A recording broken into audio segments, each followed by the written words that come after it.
Hey Dan, this is going to be a series of videos that I'm making. Obviously this is first in a series of our trip up to the Apostle Islands for the swim and for the 3 days of sailing. But I just, I've got to get something up, so I thought I'd put this up.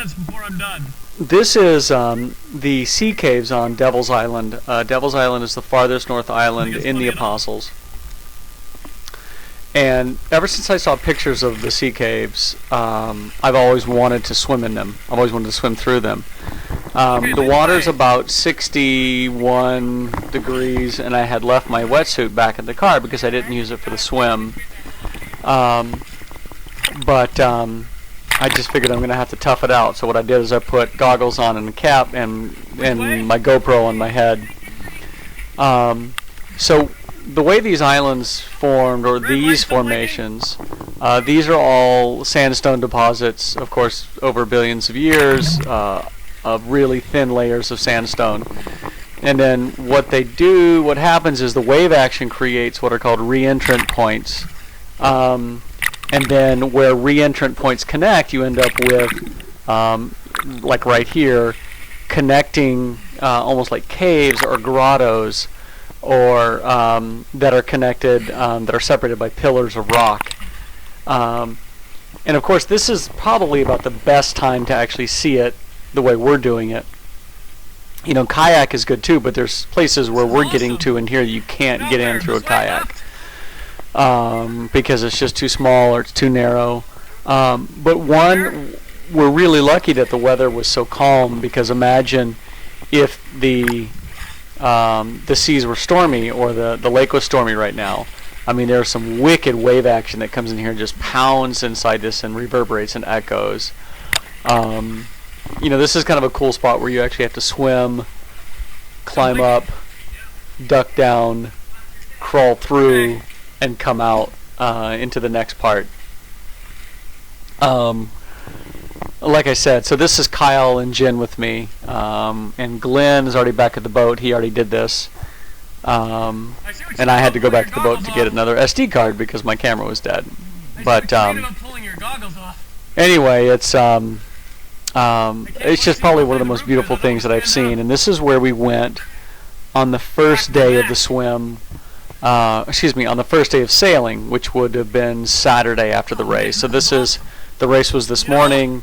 Now this afternoon we're up at the sea caves on Devil's Island. And we had also jumped off the cliffs, the cliffs that are formed along the lake by this sandstone, this exposed sandstone. We jumped off those into the water too. But it was just, oh my gosh, it was tons of fun. I loved being here, and this was probably, with my wetsuit, I probably would have spent twice as much time just swimming and exploring and enjoying, just because it's so beautiful. I was a little cold, but because it was so beautiful, I was able to deal with it. So while this video is playing out, I'll tell you about the swim. So the day before, 2 or 3 days before the swim, we got an email from the race director. Isn't that beautiful? We got an email from the race director, which said that the water was much colder than usual, and if it was below 16 degrees centigrade, which is 60.8 degrees Fahrenheit, they would require wetsuits. Those are the standard open water swimming race rules. Most open water swimming races, in fact, to be qualified open water swimming race, no wetsuits are ever allowed. But once the water gets below 16 Fahrenheit, then what they do is they just cancel. 16 centigrade, they cancel the race. And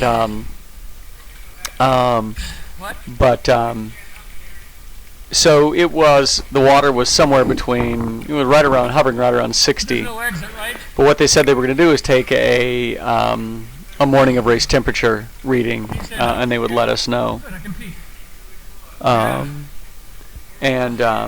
So the morning of the race, the night before the race, Friday night, the air temp was about 48, 49, was high 40s.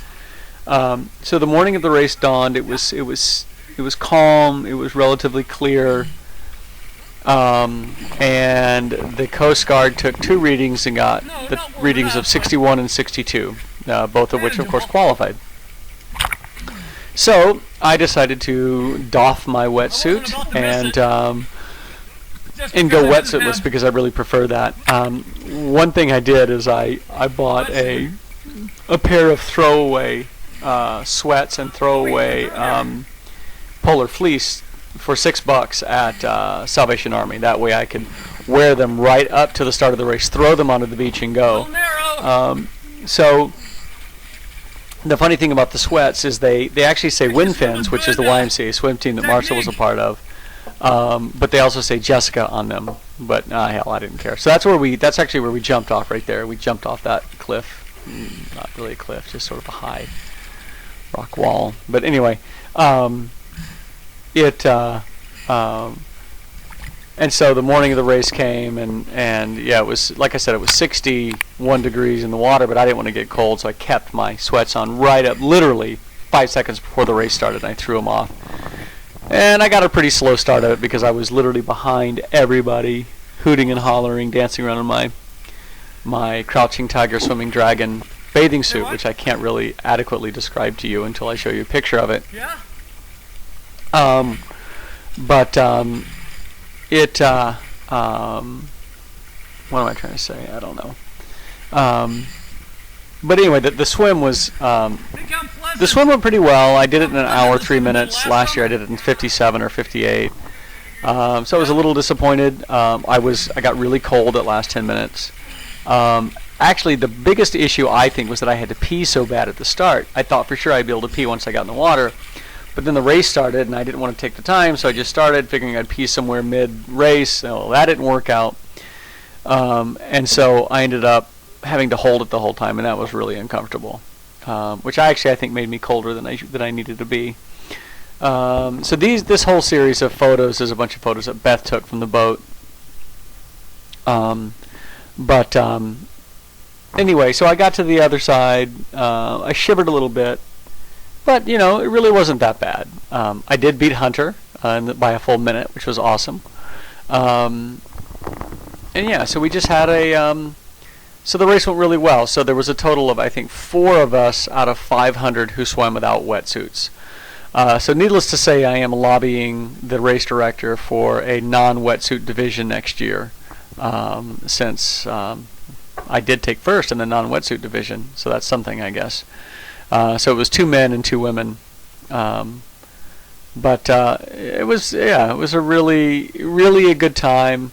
And then we slept on the boat Friday night, swim on Saturday morning, ate brunch on Madeline Island, and then took the ferry back across.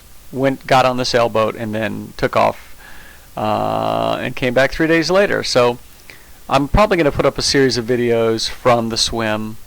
From the sailing, so you can see them. But yeah. So anyway, I wanted to show you this one first and get it up. So until I put up further videos, go USA.